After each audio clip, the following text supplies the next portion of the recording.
Welcome, welcome, welcome to another exciting episode of Wind Down with Kev. Let me begin with gratitude. Thank you, and thank you, and all of you that have already subscribed and hit the notification button to watch us on live stream, YouTube, Facebook, Instagram. You are appreciated. And for those of you who haven't done it yet, if you like the content we create today, please click subscribe and the notification button as soon as you can so you can continue to receive great content like this. Big thank you to my sponsors, Carol Media. All things social media, please reach out to Carol Media. Canopy Connect, all things digital. If you're looking to digitize your insurance agency, reach out to Canopy Connect and to my bank, Wintrust. Thank you, thank you, thank you. Okay, with all of that being said, welcome to another exciting episode of 50 Podcasts with 50 insurance agents from 50 different states. Today, we get to travel to Linwood, Washington, where our guest for today is nothing short of phenomenal. Circle of Champions Award many times, honoring many times, Inner Circle Award, National Conference, National Forum.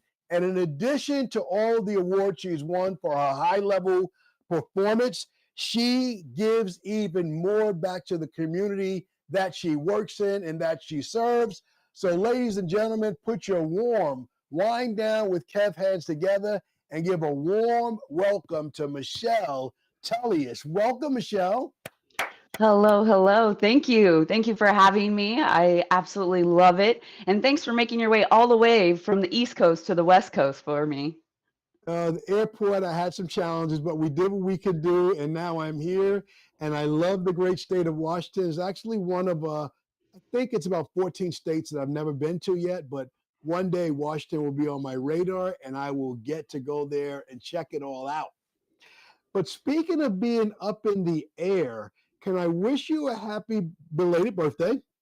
Oh, thank you. Thank you. Yep, couple days ago. Good, good, good. And can we talk about something that scares me but's exciting to my guests? Your friends took you up in a hot air balloon. What part of the game is that? What was that experience like? Oh my gosh, I was thinking we're gonna have this crazy adventure that will allow us to do something that not everybody will. So the fear itself, but something so beautiful and majestic that you can't really describe it. Everybody talks about how beautiful the pictures are, but when you're up there, your breath is just taken away. So went all the way to Winthrop, kind of up in the mountains in Washington, snow-covered mountains, and it was majestic. I love it. I love the use of the word majestic. So was it planned or were you surprised when you got there? That one was a planned trip. It's we do adventures for gifts, and this birthday was an adventure to Winthrop and hot air balloon for the big festival that they have there. I, I like that. I think that's a huge takeaway right away, right? We think of gifts, we think of what object this, what shiny thing can I get? But I like experiences. I really love experiences. And the thought of a hot air balloon, that's super different. Get paint a picture for me. Talk about the journey of getting up in the air. How long are you there? How long did you go across to get to the snow-capped mountains? Yeah, I would say our drive was 4 hours to get all the way over to Winthrop just because of where we were. But the experience in the hot air balloon, it was you just hope that you've got a good pilot, you hope that you've got a clean takeoff, that the balloon works as it should, but you're floating. So you're not even doing like a roller coaster ride where you're going up and down and creating all of those fears. You're just floating. So having the clean takeoff and just having everything surround you just heat by the fire, right? So the heat of the air balloon just takes you up. We got to float over a river, some farms, and we had such an experienced pilot on this round that he called it splash and dash, where Okay. we touched the basket in the river and then went back up. So I can't say that it would be something that I would know how to do, but we experienced it. We actually touched the water and then ascended all the way back up. So the kind of experiences that you think, "Oh my gosh, I'm living, I'm doing this." Well, I did it. Oh my God. Before I pick my stomach up from the floor and get the pits out of my stomach, is this an experience that you would recommend to others? Is this something everybody should try? I do. I mean, I'm such a firm believer in experiences and adventures. It's probably one of my biggest passions outside of work is just living and having that experience. And I now get to share that story of living and having that kind of experience. So it is something you should do. And I know fear of heights is one thing, but it is super majestic, but it is super calming. I love that. I love that. I love that. It's amazing that you say something as simple as the word living, but isn't it easy to get too busy to live? Oh my gosh, every day we think about it, we talk about, oh, well, what do we got to do next in work or how many emails or how many people are we talking to? But I feel like if there was anything that was going to be left as how you're going to remember me is that I lived. I lived, I adventured, and I experienced life. I love it. I love it. I lived, I loved, and I laughed, and I was adventurous. Michelle, you're challenging me. Do I even think of myself as adventurous? Short answer no. Can I become adventurous? Yes, I can. Michelle, what do you love about being an insurance agent? Gosh, I have so many things that is great. I feel like I'm a serial entrepreneur, so I always think of it in the business sense. But my absolute favorite thing to do is I create jobs and career opportunities for people that can then change their life. I mean, Yes. insurance changed my life, and I want to give that to other people. So this could give them a means to provide for their family, allow them to buy homes and uh, change their life so that you can really have that balance a lot of people talk about, but not many actually do. I love it. And I want to stay in that job creation process. One of the things that I pursued in finding 50 agents from 50 different states to be on this podcast is I wanted to talk to agents that had a real strong digital presence. And you're super strong in a platform where many agents are not, and that's LinkedIn. And you use that platform for recruiting. How has that worked for you in identifying and finding candidates for your agency? I love LinkedIn for a lot of different reasons. I felt like when I first started in the business, I didn't really wrap my hands around it, that it was such a great resource because it's businesses for business owners and people looking for business. It's not social media talking about our kids or our lives.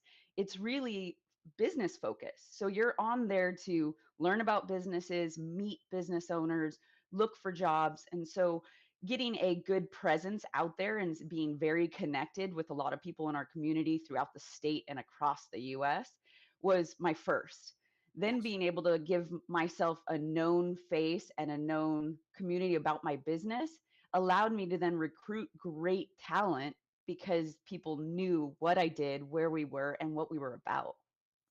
I love it. I love it. Speaking of the business and introducing yourself, and I think the other distinguishing factor that you have in all your posts, you have the biggest smile in the world. Are you truly that happy in all your posts, or are you just good in front of a camera? I mean, all the time. I was like, you can't undo my giant smile. So it is kind of a big fact. Everybody says it's either your smile or my hair that are the distinct differences. But I mean, we'll do all sorts of fun content too. I feel like one of my biggest faces is this one. So I like that. That's a brand. That is a brand. That's not often duplicated. And I think that that's awesome in separating yourself. But speaking of, you talked about creating jobs for others. How long have you been in the business? How did you get into insurance? gosh, I have been with Allstate and in insurance for over 17 years. So I Nice. keep saying I maybe just turned 21, don't mind me, but I've been in for 17 years. I was recruited. I was in a lot of sales positions, even some tech positions, and somebody said, "You need to come talk to an agent with Allstate." I said, "I don't know if I could wrap my arms around insurance and be passionate about it." Okay. 17 years later, guess who's passionate about it? So I still gave the opportunity to learn what it was. I get to help people every day, and it started off with helping clients, people in my community, and then it turned into now I get to help people get jobs and careers and change their lives. So I've been doing this a long time with Allstate. I started as a licensed agent, became a manager, and then an owner. So I made that natural progression that a lot of people talk about, but maybe not that many do. So it's been a great journey. Well, let's stay there for a second. Career pathing, someone listening to this podcast, great state of Washington, they want to get into insurance. What does that journey look like? How do they start by getting a license? Are there barriers to entry? Is a degree required? Is it expensive? Definitely not hard, not expensive. It really is just commitment of time and willingness to learn something new. So when I was the first one to give that reluctancy of saying, I don't know if I could wrap my arms around insurance, I was creating that doubt. So I share that story often because it was just doubt and fear of not knowing what was new. So learning insurance, I mean, it's like learning a new language because we have Okay. tons of acronyms and tons of terms that you have to learn, but by committing to learning every day, I'm still 17 years into the business, learning something new every day. It was just getting a license so that you could then have and learn the needed education that you could help people. Nobody knows anything about insurance until you're in insurance, but you Yes. definitely need a good a mentor is a term that you use, but honestly, just people surrounding you that help you want to learn more about the industry so that you could then be that advice for everybody around you. I love it. I love it. I love it. Expensive? Are we talking a ton of money? A couple of $100? What are we talking about to get a license in Washington? I know, maybe $100. I was like between 100, $200 because Oh my. that's your course and your state exam. But you'll go get a job at a restaurant and they'll make you buy a whole new outfit that's the same cost, but a license that could change your life and give you a career, it's worth it. I love it. Washington, you heard it here first. Michelle, if I was actually in Linwood, Washington, and we were meeting in person, we were doing this podcast at your favorite restaurant, where would we be right now? Gosh, I'm North Seattle, so everybody knows that we're right in the city. We have a million choices. We have a million choices for food, restaurants, everything. So I guess it just depend on the day. It would definitely depend on the day, but I absolutely love Thai food. So there is a fantastic Thai restaurant around the corner called Zab Thai. It's hard to duplicate, and I think when a couple agents came in town, I took them there. So that's a friend from Nice. Alaska came in town. We're like, we're gonna go eat some great Thai food. I'm down. I'm down with a little Thai food. Educate me a little bit about the geography, topography of northern Seattle. What does that look like? Urban, inner city? Is it a mountainous region? Talk to me about what that looks like, and then talk to me a little bit about some natural disasters that might come to your area that is really important for people to be properly educated and insured to protect against. Yeah, as far as the area itself, I mean, Seattle's the easiest because everybody has a particular vision of the city. Well, we're in the city. It's just known for a million suburbs. So all the little cities surrounding Seattle are very much still in the busy hustle, fast pace. We love traffic, apparently. It's just we're right in it. So the farther you get away from Seattle, of course, the more rural it'll get, and then you start seeing land and mountains and other, but we're in the city. We're very close. It's 20 minutes from Seattle. So we've got the busy traffic time. So we're going to battle whatever weather comes our way. We've got flooding, but one of the biggest is windstorms. Windstorms have been really bad in Washington, and a lot of people don't really know what their protection covers. I had a client that messaged and says, I came outside and there's a tree on my car, Nice. and what do I do? So it's just what type of protection do you have? My favorite thing that I do in all of my training for my team members is you want to make sure that all of our clients understand what they're purchasing, because then they get peace of mind. Yes. So it's not, do I have something, but it's how do I do this and where's my insurance going to come into play? So we love offering peace of mind, and windstorms and flooding and just trying to help people navigate knowing how they can use their insurance coverages, that we got them, because being properly protected is something that a lot of people promote, but if you're not having good genuine conversations about what that means, it's always an uncertainty. So being prepared to know, okay, this is your portion of what you're going to take care of, uh, how insurance is going to come into play and where claims can help you. Let's get your car repaired or let's fix your roof and let's get that taken care of. Not, do I have the coverage that's going to rebuild my roof because the tree fell on it? So knowing that you've got the right coverage is a big part of what we're giving. I love it. So right now, my audience is listening and wondering what happened to the customer that called and said, "There's a tree on the car." That's something that's easy to visualize. How does that story end? I know. We went through a you have coverage moment, so that giving that peace of mind, and it's going, here's your deductible, and I would love to say your vehicle is going to be repairable, but it isn't, right? There was no chance. So it's start time to think about something a little bit different. That's why you have insurance. Now let's go shop for a new car. And fortunately, we turned a very tough call into a few laughs when we said time to go shop for a new car, but I'd rather have that conversation any day. I love it, and I love the pivot of turning what could be a downtime to having a real answer that someone can pivot. Let me ask you about a different, any memorable claim story where someone really took your advice, bought the right coverage, something happened, and thank God they had insurance with your agency that we were able to put them back together? Yeah, I mean, I've had so many different scenarios, and I just think of a friend of mine was talking to me, and she goes, "Well, I really trust you. You're gonna help me put together this coverage for my home." And I said, yes. And I was like, I feel like you need these types of coverages. We went out and talked to some local contractors in our area. We have two big counties, Snohomish County, King County, right around us. And we said, what does it cost per square foot to rebuild your home? Because if we took insurance calculators, insurance regulations out of the conversation and just went to the people that help rebuild. So I talked to the contractors and they said, hey, this is the cost per square footage that we're doing right now due to labor and lumber costs. And I'm going, okay, well, I'm using that in the conversations that I have with my clients.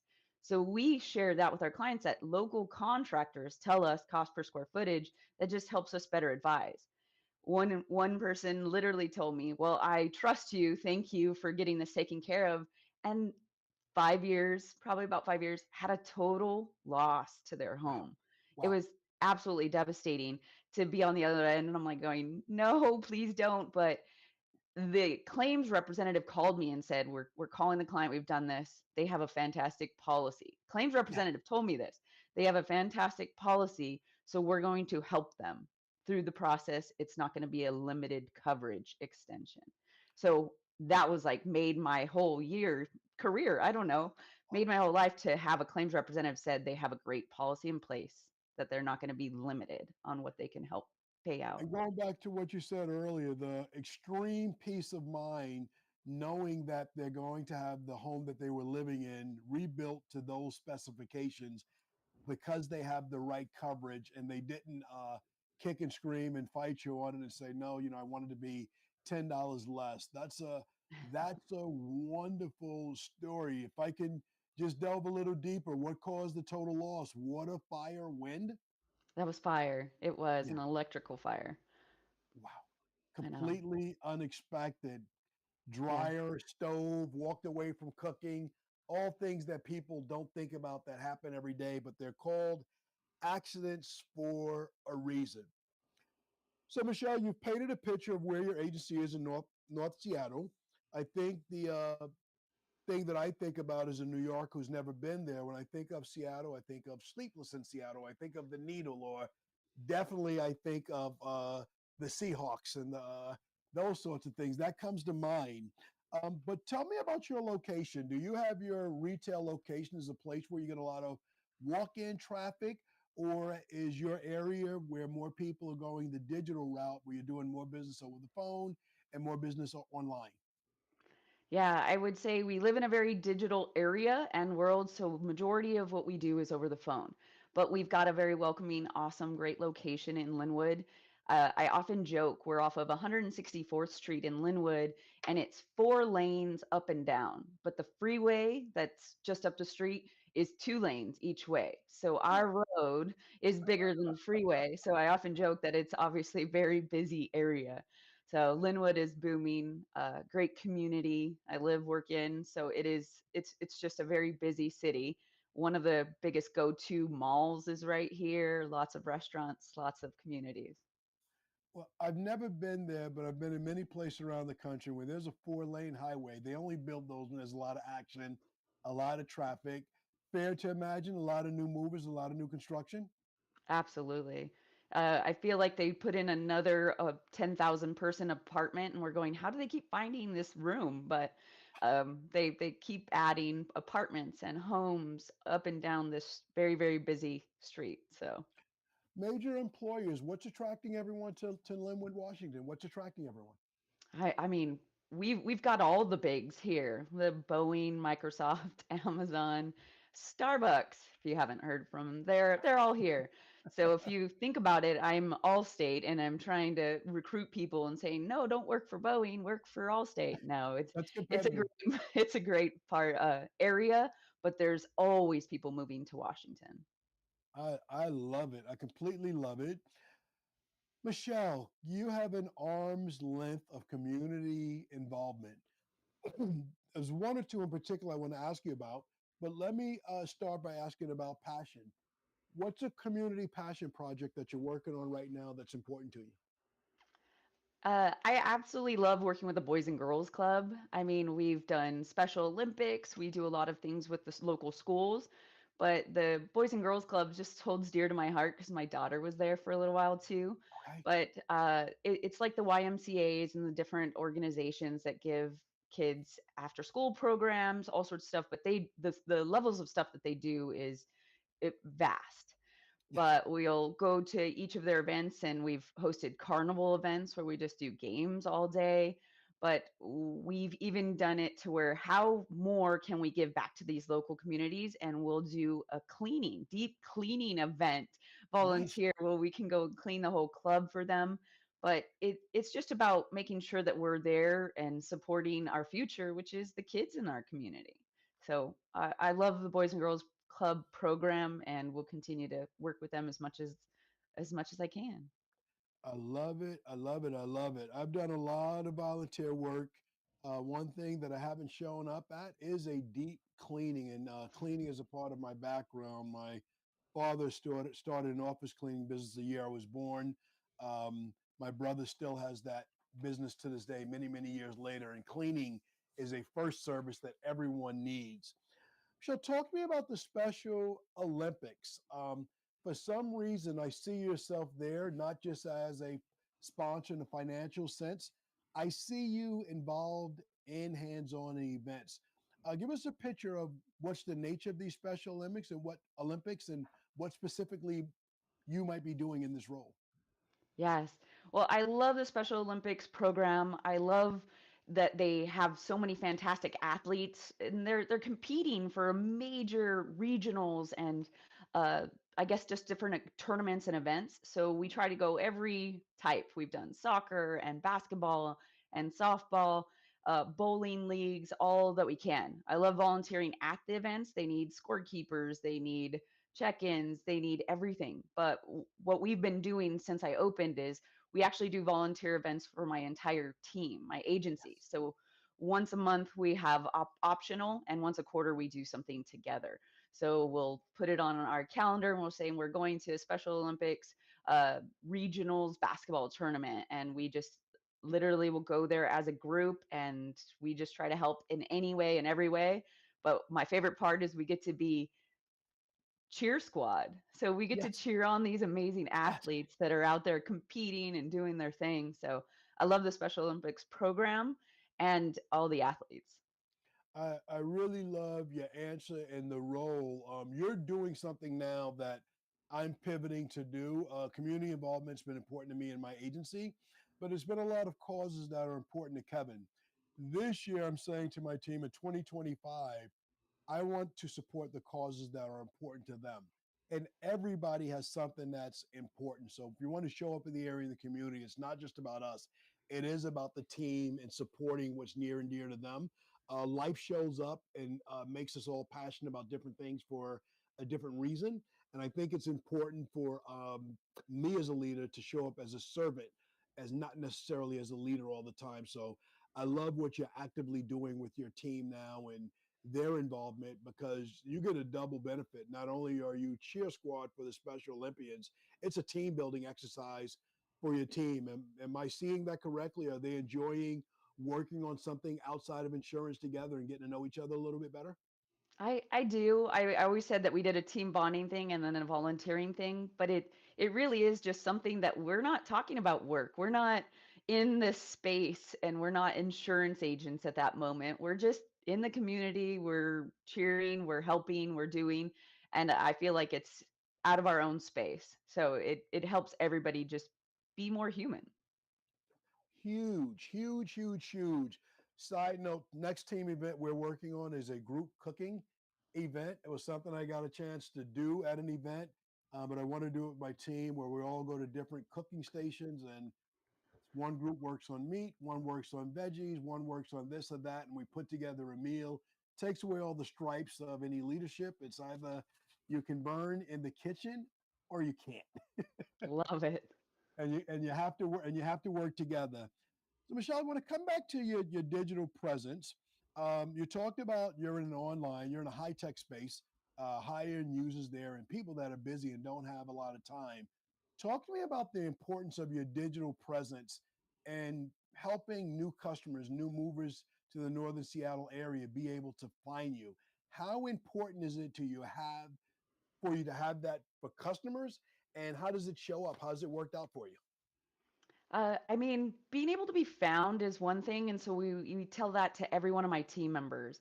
You have to be able to be found to be relevant, and I wish it wasn't necessarily that statement, but it is so true. So they have to have their own presence on social media. They have to be connected and searchable, right? Because they're going to validate who you are and how long you've been doing this. We have so many times a client will come in and have said, "Oh yes, I saw you online. You've been doing this a long time." Because they're validating that our presence is there, because they'll search reviews, they'll search who we are, where we're at. So being found is how you are relevant. And then when people are coming into the area, you do have to be easily searchable. I'm fortunate in two aspects is of course we have Allstate that is our parent company, but Michelle Tullius, if you looked Michelle Tullius on Facebook or out there, I'm actually the only one with my name. So Michelle Yes. Tullius. So I have that, but my agency is actually Protection Matters Agency. So it's something we believe in, that we're passionate about, but it creates a difference between we're just here to offer insurance and it's saying that we actually care about what we're offering. So when people are looking for something, I think they're looking for genuine. We're Mhm. relevant and we're genuine. I love it. And thank you for pronouncing your last name. I was hoping that I pronounced it correctly. I was thinking of a spelling bee. May I have the country of origin, please? Are there alternate pronunciations? I love it. Thank you for sharing. And also online, bilingual agency, English, Spanish, or are you servicing other languages as well? Primarily English and Spanish, but I know that a lot of people bring other cultures and languages in, but primarily English, Spanish, and there's a big Hispanic community right here in Linwood, and we love being able to service and protect them as well. I love it. I love it. And speaking the language means everything. So, Michelle, we've absolutely established your strength as a local area expert agent, visible, findable, searchable, doing a lot of work in the agency, doing a lot of work in the community. How do you wind down at the end of the day? You mentioned your daughter, and I didn't ask you about family at all. Would you like to shout your daughter out or anyone else out in this moment before we pivot back to business? I know. I was like, family is why we work so hard, right? Yeah. Yes. So it's definitely a part of that wind down, but don't tell anybody else. My secret is we have to actually disengage from technology for a moment just to turn off your brain, but don't tell anybody. Yes. So checking out of work, you have to find a way for your brain to turn off and not be so overstimulated because we probably have 25,000 more emails to get to. But turn off technology for a little while and actually spend some quality time with family. My daughter is officially away at college, so she's a college athlete playing softball right now, and trying to figure out what her next steps are in life. She's talking living on her own. She's talking future careers. She's talking all these things now. So kind of an exciting, scary time as a mom, but fun. I love it. Away at college locally, away outside of the state. In state, pretty local, so we can still see and we go to as many games as we can. So we're gonna support her and help her along those journeys. So she lives in an apartment near school, but in Washington. I love it. I love it. Shell, I have to ask. You're supporting Special Olympics. Olympics. You're doing Boys and Girls Clubs. Your daughter plays softball. Your athletic background, is that something I should have asked you about? I know. They said, "What do you do outside of insurance?" Well, I still am a competitive athlete myself, and if you guess the sport, I do play softball still. So still playing softball. We'll play tournaments, we'll travel, and just a bunch of girls getting together playing softball, being as competitive as we want to be, even as we age. It's fun. It's a fun pastime that we get to do. So we'll play leagues and tournaments and say that we're still super athletic. I love it. A league of their own. In your mind, you're sprinting down the first base line at warp speed. The camera is a liar. Doesn't matter Lightning. what you Yeah. were clocked at. You are good. You are getting there. So I love your outlets. I love disconnecting. I've stopped bringing the phone in the room. At the end of the day, it's done. Whatever's going to happen, after a certain time, tomorrow morning will be fine. I'm not going to handle it in the middle of the night. Last couple of questions. Is anything you're working on at your agency or outside your agency that you'd like to share and talk about? Something that we really like doing in our agency is hosting variation events. So we'll do social networking meetings and mixers and things like that for businesses. So real estate, mortgage, we'll get a bunch of people together and that just need to meet each other. We've done different ones just for contractors and variations. So social mixers are super fun. We love themed events, so we'll do holiday parties where we had holiday glasses and photo booths. But one of my favorites is our pop in for popcorn. So no real reason other than popcorn, and we have one of those big popcorn machines that create the good stuff that you Nice. should probably not have one bag, but you're going to have multiple. So we love hosting the events and just keeping our community and other entrepreneurs and businesses involved and connected. Love that as part of my agency, and we'll continue to host different events for different reasons or no reasons. That is a huge. I'm a serial note taker, and you just said a mouthful that will definitely create a reel, and agents around the country will do it. When you open by saying variation events, I wasn't sure where you're going, but as you described the mixers, the social mixers, and for different groups of people, you are literally keeping our social skills together in this digital world. It will be very easy for us to do everything online and never say hello and never shake hands and never tell stories in person. So I love the diversity of these events. The pop in for popcorn, that's very scalable and definitely shareable and will be a major benefit for other agents to learn from as well. Michelle, my closing question I always like to ask, if there's someone in the great state of Washington that wants to get in the insurance business, you're involved in some women organizations, they're listening to you talk and they're thinking, wow, that's pretty phenomenal. I would love to get into the insurance business one day, but they don't have the confidence to take the next step. Can you close us out and give them some encouraging words and tell them what the journey is like and maybe encourage them to stick to it in spite of what hurdles they might come across?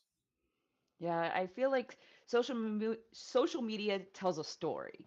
And so I actually direct people a lot to my social media just so that they could see some of the journey.